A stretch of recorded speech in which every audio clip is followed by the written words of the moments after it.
Hi అండి, అందరు ఎలా ఉన్నారు? బాగున్నారా?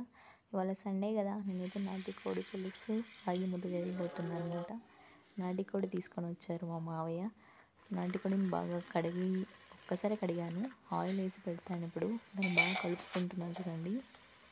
కలపాలి, కొద్దిగా వాటర్ వేసి పెట్టేసేయాలన్నమాట. ఉడికించుకోవాలి దాన్ని బాగా. అందులో ఒక ప్యాన్లో ఆనియన్స్ అన్ని కట్ చేసుకొని బాగా వేయించుకుంటున్నాను.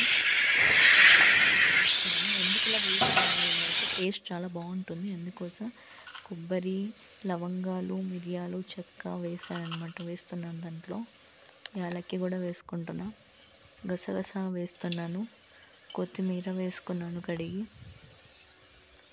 ఇవన్నీ బాగా మిక్సీ పెట్టేసుకోవాలి మనం. ఇప్పుడు పుదీనా కూడా వేస్తున్నాను, వెల్లుల్లి వేసుకుంటున్నాను. మిక్సీకి రెడీ చేసేసుకున్నాం. ఇప్పుడు మనం వేయించుకున్నాం కదా, అది కూడా వేస్తున్నాను. ఇప్పుడు కారం పొడి వేస్తాను,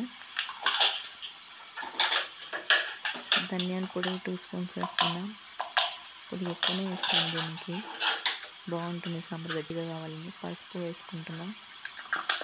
ఇప్పుడు బాగా కలుపుదాము ఈ మసాలా. మనం పేస్ట్లో తయారు చేసాం కదా, అది బాగా చికెన్ ఉడికిన దాంట్లో వేసేయాలి మనం పేస్ట్ చేసుకున్న ఐటమ్ మసాలాని. కొద్దిగా వేసుకొని మగ్గించుకునే వరకు అందులోపల రాగి సంగటికి పెట్టేశాను. కుక్కర్లో అన్నం కూడా పెట్టేస్తున్నాను. ఫస్ట్ నీళ్ళు వేసి పెట్టాలన్నమాట పాత్రలో. కొద్దిగా ఒక 2 టీ గ్లాస్ అంతా వేసుకున్న వాటర్.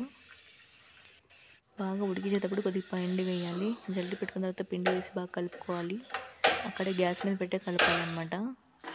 10 మినిట్స్ బాగా కలిపిన తర్వాత ఇప్పుడు వేస్తున్న చూడు, రాగి బాల్స్ చేస్తున్నాను. ఇట్లా బాగా లాగితే బాగా వస్తుంది ముద్ద, పిండి ఉండదన్నమాట. అట్లా కొద్దిగా తీసుకొని బాగా రౌండ్గా గుండ్రంగా చేస్తాను రండి. వేడి అనిపిస్తుంది, కానీ పక్కన నీళ్ళు పెట్టుకుంటాం కదా, నీళ్ళు అద్దుకొని బాల్స్ లాగా చేయాలి. చాలా బాగుంటుంది. కర్ణాటక చాలా ఫేమస్ రాగి సంగటి, నాటుకోడి కూర. లైక్ కొట్టండి, సబ్స్క్రైబ్ చేయండి మరికొన్ని వీడియోస్ కోసం. బాయ్.